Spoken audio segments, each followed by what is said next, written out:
Trend आजकल हो गया है हाँ।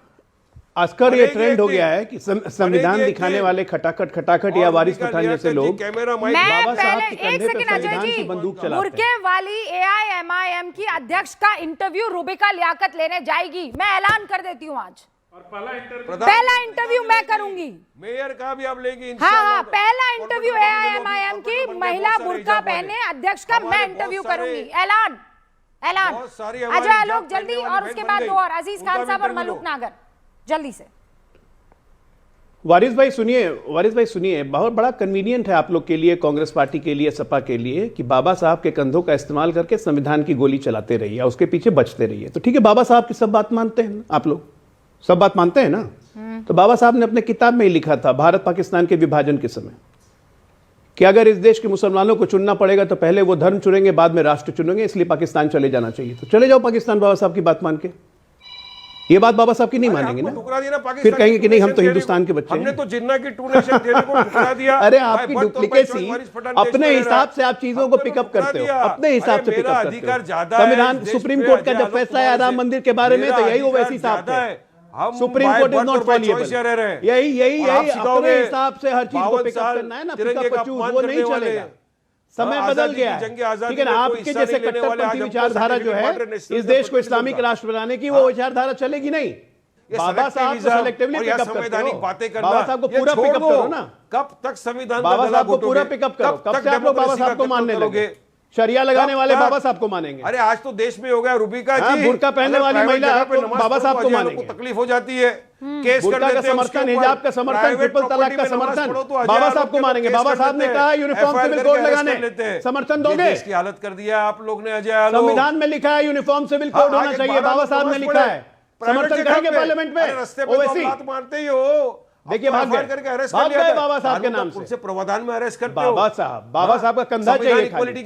बाबा साहब संविधान को मजाक बना दिया इन लोगों ने। की बात कर रहा हूं। दोनों रुकिए। मलूक जी, अभी वारिस पठान ने एक जिक्र किया है, बाबा साहब का जिक्र हुआ, और उसके बाद यूपी की कुछ घटनाओं को भी यहाँ पर याद दिलाया गया कि प्राइवेट जगह पर नमाज पढ़ रहे थे 12 लोग, उनको गिरफ्तार कर लिया गया, फिर उसके बाद छोड़ दिया गया, ये कोई नहीं बताएगा, पर हाँ गिरफ्तार किया गया। मलूक जी, और इसमें एक बात सही है मलूक भाई, देखिए आपस में ये जो सब भिड़े हैं, इसमें कांग्रेस वापस 3 में ना 13 में रही, एआईएमआईएम एकदम फोर फ्रंट पर दिखाई दे रही है। देखिए रूबिका जी, जहां तक बात है, देश तो संविधान से ही चलेगा, और माननीय प्रधानमंत्री भी कह चुके हैं कि सबका साथ सबका विकास। यहां तक संघ प्रमुख भी कह चुके हैं कि इस देश में इस्लाम के लोगों के बगैर भी ये देश पूरा नहीं होता। तो सोचने वाली बात ये है कि जब संविधान के अनुसार मुसलमानों के लिए हम भी खड़े जहां जरूरत पड़ती है, लेकिन कांग्रेस और उसकी साथी पार्टियां जब हिंदुओं की बात आती है, ये क्यों मुंह में दही जमा के बैठ जाती हैं? जब कांवड़ यात्रा चलेगी, जब अंडों की दुकान, मीट की दुकान की वकालत करेंगे कांग्रेस और उसकी साथी पार्टियां, तो माहौल को खराब ये लोग करना चाहते हैं। और जो रूबिका जी बात है, आज का विषय है कांग्रेस क्यों कमजोर हो रही है, असली बात यह है कि जो इनकी साथी पार्टियां हैं, जो प्रदेशों में हैं, या जो कहो कि किसी भी प्रदेश में लोकल पार्टियां, क्षेत्रीय पार्टियां, उन्होंने बीजेपी या एनडीए के खिलाफ जाके, जो मुसलमानों के साथ जाकर के इतना मजबूत कर लिया अपने आपों को कि मुसलमान भाई वहां जुड़ गए हैं। तो कांग्रेस उनको अपनी तरफ लाने के लिए जिस तरह के बयान दे रहे हैं, यह पाकिस्तान की बात करते हैं, युद्ध में पाकिस्तान के फेवर की बात करते हैं, हमारे देश के खिलाफ बात करते हैं, ऐसे प्रश्न पूछते हैं जो पाकिस्तान के फेवर में जाएं, कांग्रेसी ऐसे प्रश्न पूछते हैं जो पाकिस्तान में ब्रेकिंग न्यूज बने, तो उससे हमारे देश के लोगों को कष्ट होता है। कांग्रेस लगातार मरती जा रही है। और जहां से वारिस पठान की बात है, मेरे साथ संसद में खड़े होके ओवैसी साहब जब बोलते हैं, तो वो बिल्कुल पिछड़ों की, दलितों की, बाबा अंबेडकर साहब के द्वारा और देश के संविधान के अनुसार बातों को रखते हैं। और कुछ लोग कहते थे तो मुसलमानों के नेता हैं, लेकिन जब पिछले दिनों पाकिस्तान और हिंदुस्तान का युद्ध हुआ, जब विदेशों में जाकर के जो ओवैसी साहब ने जो पाकिस्तान के खिलाफ बातें रखी, उनसे एक मैसेज गया है।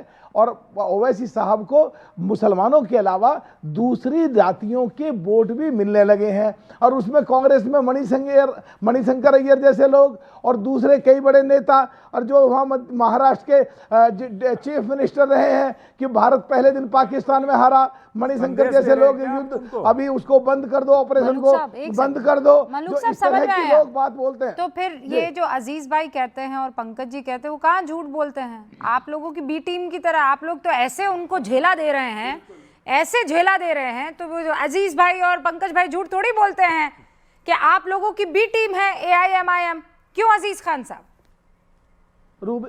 रूबिका जी ये तो आप लोगों को भी टीम कहते हैं। देखिए रूबिका जी वालों को भी टीम कहते हैं, ये तो कांग्रेस पर हमारा तो ऐसे कभी आपने सपोर्ट नहीं किया ना, जैसे आप AIMIM का कर रहे हैं। इसीलिए तो कांग्रेस मरती जा रही है। अरे ना कांग्रेस, अच्छा असली बात यही है, कांग्रेस को कटघरे में खड़ा करने के लिए कहीं ऐसा तो नहीं है स्ट्रेटेजिकली हो रहा है? साहब से चिढ़ते हैं और इसीलिए इनकी हालत हो रही है। फिर वापस ओवैसी साहब से चिढ़ते हैं।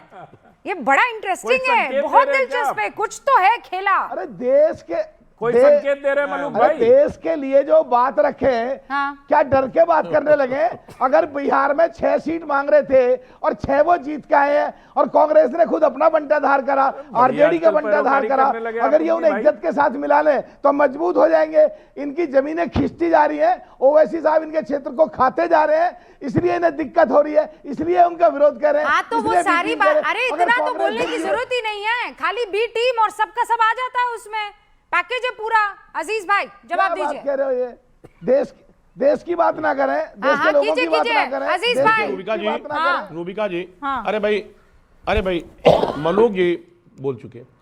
देखिए रूबिका जी आपने जो बोला ना कि कुछ तो खेला है, हाँ। वो मुझे भी लगने लगा कुछ खेला है।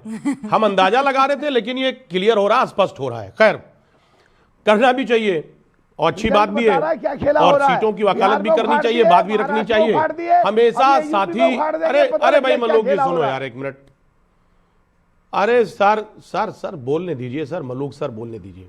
देखिए एक बात आप समझिए, इस पूरे मीटिंग में जो मैंने महसूस किया, देखिए जो हमारे देश के प्रधानमंत्री महोदय ने जो बात को रखा, वो कुछ बातें तो मेरे समझ में आएगी, बिल्कुल ठीक बात कही। बात क्या समझ में आई कि हमेशा अपने हार का या जीत का और अपने अंदर जो नेगेटिविटी है, जो हमारे आसपास की नेगेटिव चीजें हैं, हम जब कोई काम करते हैं तो उसमें समीक्षा करनी चाहिए, बिल्कुल करनी चाहिए। ये एक बेहतर लोकतंत्र के लिए, एक बेहतर पार्टी चलाने के लिए, एक बेहतर काम करने के लिए समीक्षा बहुत अहम है, बिल्कुल समीक्षा होनी चाहिए। लेकिन अगर समीक्षा नहीं होता है तो कमियों का एनालिसिस आप नहीं कर पाएंगे, जो कि शायद ऐसी कमियां हैं, ऐसी कमियां कांग्रेस में है, इसमें कोई दो राय नहीं।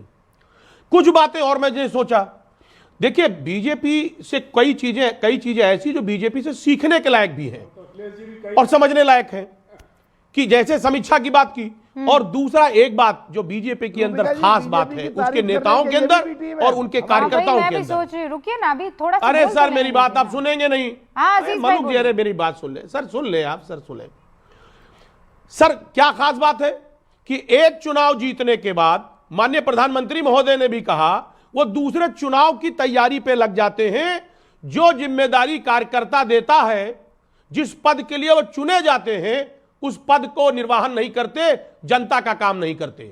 उनको चुनाव जीतना मकसद है, उनको काम करना मकसद नहीं होता है। आप पूरा एक आंकड़ा ले ले, 2014 से लेकर के अब तक का आंकड़ा ले, जो भी चुनाव जीते गए हैं, चुनाव तो जीत जा रहे हैं किन्हीं भी परिस्थितियों में, क्योंकि तमाम उसके हालात हैं, बहुत सारे पॉइंट्स हैं, वो अलग अलग, उस पर भी चर्चा नहीं किया जा सकता। लेकिन चुनाव जीतने के बाद जनता को धोखा देना, जनता के साथ क्रूर मजाक करना, ये कहीं ना कहीं बीजेपी की ये परंपरा है, ये वाकई में दुखद है।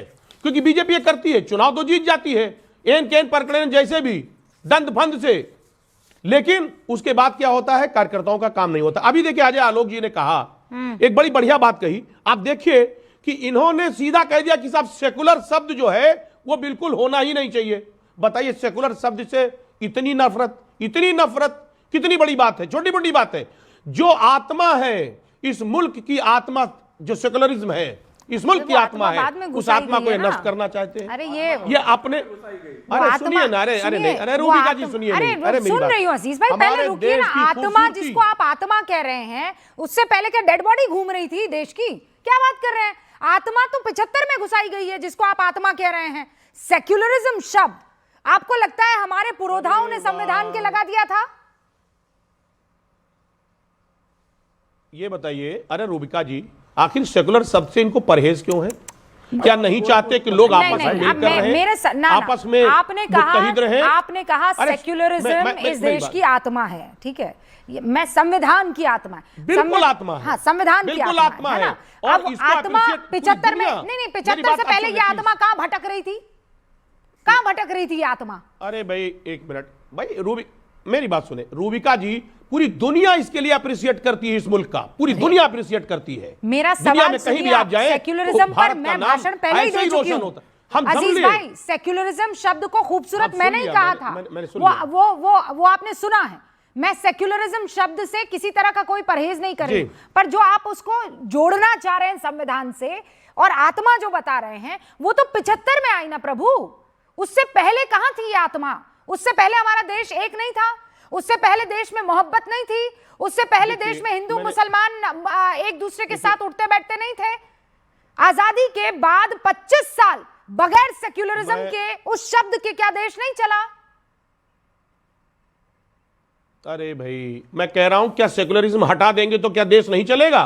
देश चलने का सवाल नहीं है, आपसी मोहब्बत और भाईचारे की बात है। अभी आपने जो सामाजिक समरसता पे बहस किया, वो सामाजिक समरसता की बात है कि आपसी कौमी इत्तेहाद कैसे रहे, सामाजिक समरसता को कैसे मजबूत करें, आप इसकी बात हो रही है। और ये देश तभी महान बनेगा, ये देश तभी तरक्की करेगा के बाद एकता, मोहब्बत, समरसता, समावेशी व्यवहार, वो उस शब्द डालने के बाद नहीं आया है। इस देश की, इस सरजमी की रगों में बहता है वो सहिष्णु भाव, वो एकता का भाव, वो कोई शब्द लाकर नहीं डाल सकता है सर।